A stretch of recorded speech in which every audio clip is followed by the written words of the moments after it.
প্রথমে দুঃখ প্রকাশ করছি তোমাদেরকে কষ্ট দেওয়ার জন্য, দৈব চয়নের কারণে। এটা কেউ মনে করছে একটা হাসি ঠাট্টার বিষয়, আমাদেরকে ইচ্ছা করে কষ্ট দিয়েছে, কিংবা এরকম উদ্ভট কেন চিন্তা করলো, এটা কি ফয়দা হবে। আমাদের লক্ষ্য ছিল যে কোনো রকমের বায়াস যেন এটার মধ্যে না ঢোকে। অনেক সময় শত প্রচেষ্টা সত্ত্বেও বায়াস ঢুকে পড়ে নিজের উপরে যদি ছেড়ে দিই।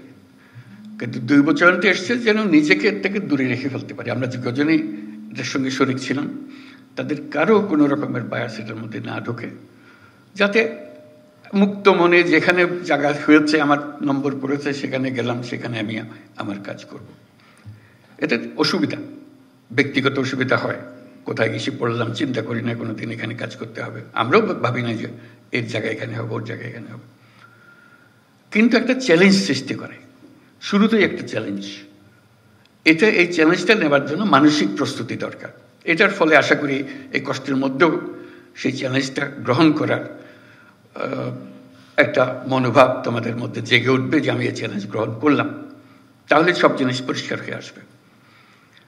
আমরা নির্বাচনের কথা বলছি, যার উদ্দেশ্যে আমরা যাচ্ছি, এটার গুরুত্বটা আমাদের এখন বুঝতে হবে।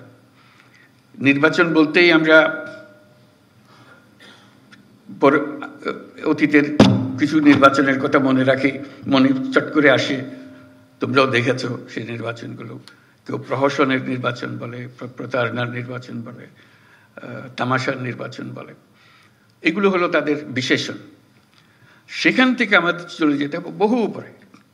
কাজে এই দূরত্বটুকু আমাদেরকে অতিক্রম করতে হবে, যে লোকে মনে যেন জানে এই পরিবর্তন সম্ভব এবং তোমাদের মাধ্যমেই সেই পরিবর্তন হবে।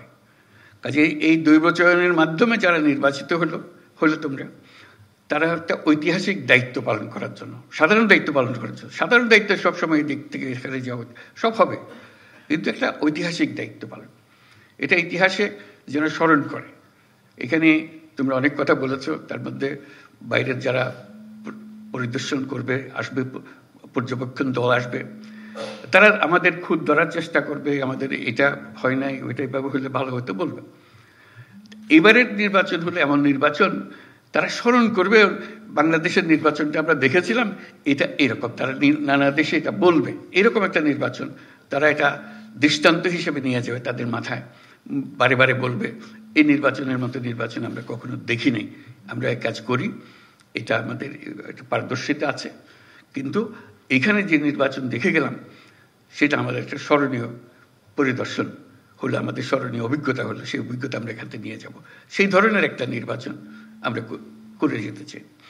আরেকটা বিষয় হলো, এটা সাধারণ নির্বাচন নয় যে 5 বছর পর পর একটা নির্বাচন হয়, দেশের সরকার পরিবর্তন হয়। এটা রুটিন একটা কাজ। এবারের নির্বাচনের যেটা আন্ডারলাইন করা বারে বারে দরকার, এটা হলো গণ অভ্যুত্থানের পরবর্তী নির্বাচন। গণ অভ্যুত্থানে যারা শরিক হয়েছিল, আমরা যারা এর সঙ্গে আছি, যুক্ত আছি, এটা তাদের আদর্শ, তাদের স্বপ্ন বাস্তবায়নের ক্ষেত্রে সেই বাস্তবায়নটা আমাদের এই নির্বাচনের মাধ্যমে আমরা করে যাব। যে এই নির্বাচন তোমরা যে স্বপ্ন দেখার মাধ্যমে জীবন আত্মত্যাগ করেছ, সেই আত্মত্যাগের পেছনে যা যা তোমাদের মাথায় ছিল, সেটাকে আমরা এখন স্থায়ী রূপদান করতে যাচ্ছি। এটা বলতে গেলে গিয়ে ভূমিকম্পের কথা মনে হয়। আমরা গত রাত্রে কিছু ভূমিকম্প নিদর্শন পেলাম। ভূমিকম্পের প্রসঙ্গ আসলেই বিল্ডিং কোডের কথা মনে আসে, যে বিল্ডিং কোড ঠিক আছে কিনা, মানতেছে কিনা। এই যে নির্বাচন এটা বিল্ডিং কোড তৈরি করার সুযোগ, যে আমাদের যে সমাজটা তৈরি হবে তার বিল্ডিং কোডটা কি হবে। যত বড় ঝাঁকুনি আসুক, এটাকে নাড়াতে পারবে না। এই নির্বাচন সেই নির্বাচন যেখানে বিল্ডিং কোড তৈরি হবে।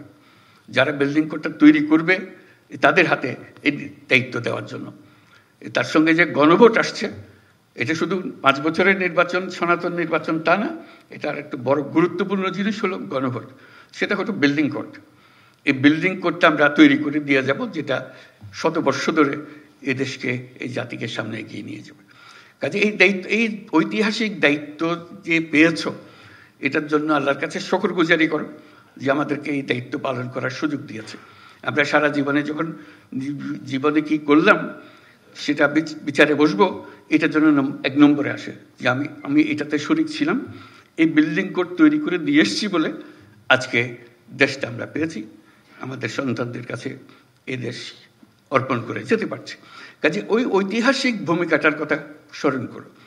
এই যে আজকে এই দায়িত্ব পেলে, এটার জন্য আল্লাহর কাছে শুকরগুজারি করবো আমরা সবাই, যে এই দায়িত্ব, ঐতিহাসিক দায়িত্ব পালনের সুযোগ আল্লাহ আমাদেরকে দিয়েছে। অন্য কেউ দিতে পারত, কিন্তু আমরা এই দৈবচয়নের মাধ্যমে আমরা এই সুযোগ পেয়েছি এবং এমন বিল্ডিং কোড তৈরি করে দিয়ে যাব যাতে এই জাতি কোনোদিন আর হেলতে না পারে, তুলতে না পারে, শক্ত মজবুতভাবে থেকে যাবে। সেটাই হলো আমাদের চ্যালেঞ্জ এই নির্বাচনের মধ্যে যেটা আছে, আমরা যেটা করতে চাচ্ছি। 5 বছরের নির্বাচন, সনাতন নির্বাচন, সেটা হচ্ছে একটা ভিন্ন নির্বাচন। আর তার সঙ্গে আছে শতবর্ষের নির্বাচন, ওই যে বিল্ডিং কোডের কথাটা বললাম। এই দুটো একত্রে এটার মাহাত্ম্য, এটার গুরুত্ব অনেক অনেক বেশি। সেই জিনিসগুলো ধরে রাখা, কিভাবে আমরা করব, সেই জিনিসগুলো বুঝের মধ্যে নিয়ে আসা, যে আমরা গণ-অভ্যুত্থানের স্বপ্ন বাস্তবায়নে আছি। এভাবে আমি বলেছি যে এটা আমাদের ধাত্রীর কাজ করতে হচ্ছে, দায়ী। নতুন বাংলাদেশ জন্ম লাভ করবে এই নির্বাচনের মাধ্যমে। এই নির্বাচন আমাদেরকে নতুন বাংলাদেশের দরজা খুলে দেবে। তো কাজে নতুন বাংলাদেশের যে জন্ম হবে, এই আমাদের যারা এখানে উপস্থিত আছি তাদের ভূমিকা হলো ধাত্রীর ভূমিকা, যে আমরা যেন সুন্দর সুষ্ঠু সেই জন্মটা দিতে পারি তাদেরকে, সেই ভবিষ্যৎ বাংলাদেশে। নতুন বাংলাদেশ তো নিজে নিজে আসমান থেকে আসবে না, আমাদের হাতে তার জন্ম লাভ করবে। এই জন্ম লাভের প্রথম সূত্রটা হলো, প্রথম স্থানটা হলো তোমাদের হাতে, যেটা এই নির্বাচন করতে যাচ্ছ। সেটা করার জন্য আমরা কিভাবে করতে পারবো সেটা জানা, যে আমরা এটা দীর্ঘমেয়াদের এক জিনিসের তৈরি করতে যাচ্ছি। এই সময়টুকু, যেটুকু সময় নির্বাচনে, মাত্র ফেব্রুয়ারি মাসে নির্বাচন হবে, এটার গুরুত্ব এত বেশি। প্রতিদিন তোমাকে চিন্তা করতে হবে যে আজকে আমার কি দায়িত্ব, কি করব আমি এটাকে সর্বাঙ্গ সুন্দর নির্বাচন করার জন্য, মজবুত নির্বাচন করার জন্য, সবাইকে বোঝানোর জন্য, সবাই যেন একমত হয়।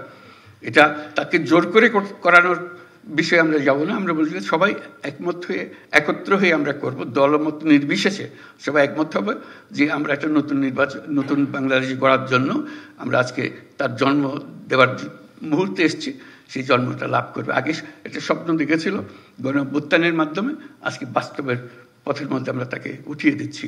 সেই নির্বাচনের মাধ্যমে আমরা যেন অগ্রসর হতে পারি, যেন দেখতে পারি কি আছে। স্বপ্নের মধ্যে যা যা ছিল আমরা সেটা করতে থাকবো। তার মধ্যে বিভিন্ন বিভাগ থেকে আমরা এসেছি, বিভিন্ন জেলার থেকে। এটা তার মধ্যে একটা প্রতিযোগিতাও যেন হয়। আমি বারে বারে স্বরাষ্ট্র মন্ত্রণালয়কে বলছি, শুধু দিয়ে দিলাম কাজে তা না, তার মধ্যে একটা আনন্দ থাকতে হবে, চ্যালেঞ্জ থাকতে হবে। সেই চ্যালেঞ্জ হলো যে কে প্রথম হলো, বিভাগে কে প্রথম হলো, 1 নম্বর কে হলো, 2 নম্বর কে হলো। এটা হাসি ঠাট্টার বিষয়, কিন্তু সিরিয়াস বিষয়। দেখলাম যে আমি 1 নম্বর হয়েছি, একটা তালিকা প্রকাশ করা। প্রতি মাসেও তালিকা প্রস্তুত করতে পারি, একবারই শেষ করে তালিকা, এবং সবাইকে জানান দেওয়া, এই 1 নম্বর, 2 নম্বর, এই 8 নম্বরে, এই 5 নম্বরে, এই 7 নম্বরে। দেখা কেন আমি পিছিয়ে পড়ে গেলাম, ব্যাখ্যা চাই, ব্যাখ্যা দেবে। তারপরে আমার উৎসাহ জাগবে, আমি ওদের ডিঙিয়ে যাব। কারণ এই ঐতিহাসিক মুহূর্তগুলোকে ছাড়া যাবে না। ঐতিহাসিক মুহূর্তগুলোকে চ্যালেঞ্জের মধ্যে নিয়ে আসতে হবে, যে আমরা প্রতিযোগিতামূলকভাবে আমরা করে যাচ্ছি। আমরা সবাই মিলে, আমরা একটা, আমাদের রাষ্ট্র আমাদেরকে দায়িত্ব দিয়েছে এই বিল্ডিং কোড তৈরি করে দেওয়ার জন্য, মজবুত করে ওটা ইঞ্জিনিয়ার ডিজাইন করে দিয়েছে। এখন আমাদেরকে ঢালাই করতে হবে, এটাকে ঢালাই করে তৈরি করতে হবে সেই জিনিসটা। সেই কাজটা আমাদের হাতে দিয়েছে, আমরা এটা করে যাব। সেই করার মধ্যে একটা প্রতিযোগিতা হবে, সুন্দর প্রতিযোগিতা হবে, কে কী করলাম, এবং সৃজনশীল হতে হবে। সব কথা কাগজে লিখে দেওয়া যায় না, মাথায় আসে না। কিন্তু এই লেখার ফাঁকে ফাঁকে তোমাকে সৃজনশীল হতে হবে। এই জিনিসটা আমি কিভাবে করব, এটা আরো সুন্দর করে করবো, জিনিস এটা দিয়েছে আমি এটাকে এইভাবে আরো সুন্দর করে করব। এই জিনিসটা মাথার মধ্যে রাখা। বিভাগে আভ্যন্তরীণ প্রতিযোগিতা হবে, সারা দেশব্যাপী একটা প্রতিযোগিতা। বিভাগের সবচেয়ে 1 নম্বর যে হবে, এই 8 বিভাগের মধ্যে 8 জন 1 নম্বরে হবে, তাদের মধ্যে দেশের মধ্যে সেরা কে হবে। এবং সেটার জন্য আমি আগেও বলেছি এই ধরনের এক সভায়, যে তাদেরকে রাষ্ট্রীয় পুরস্কার দেওয়া, যেটা এত বড় একটা কাজ করেছে, তার মধ্যে দেশের মধ্যে এটা সেরা, ভূমিকা পালন করেছে তাকে 1 নম্বর রাষ্ট্রীয় পুরস্কার, অন্তত মন্ত্রণালয়ের পুরস্কার যেভাবে সঙ্গতিপূর্ণ হয় এরকম পুরস্কার দেওয়া 1 নম্বর, 2 নম্বর, 3 নম্বর। কাজে ওটা একটা আনন্দ, এমনিতে আমি করবই, এটাকে আনন্দের মধ্যে নিয়ে আসলাম, যে আনন্দের মধ্যে আমরা কাজটা করে যাব। এই আলোচনার মধ্যে শুনতে শুনতে আমার মনে আসলো একটা কথা, এটা হলো আনাজ, একজন শহীদ বালক, সে 10ম শ্রেণীর ছাত্র ছিল, সবার মনে আছে, সবাই দেখেছে তার চিঠি।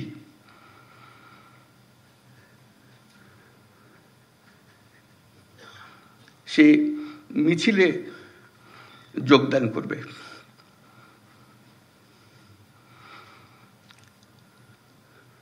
সে বলছে, মাকে বলছে, আমি স্বার্থপরের মতো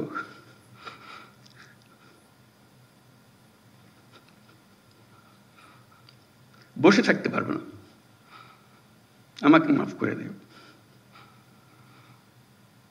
যদি ফিরে না আসি আমাকে মাফ করে দিও।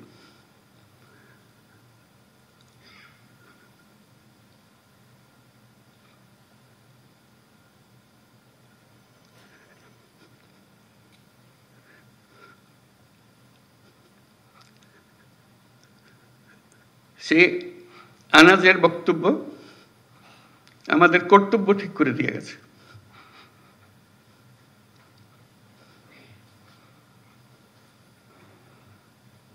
আমরা বসে থাকবো না,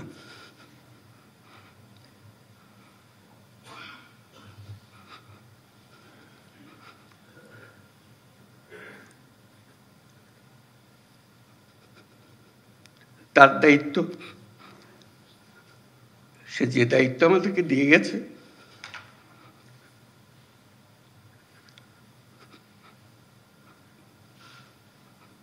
সেটা আমরা গ্রহণ করলাম। সে জেনে শুনে গেছে, বলছে যদি ফিরে না আসি আমাকে মাফ করে দিও। সে ফিরে আসে নাই, আমাদেরকে দায়িত্ব দিয়ে গেছে।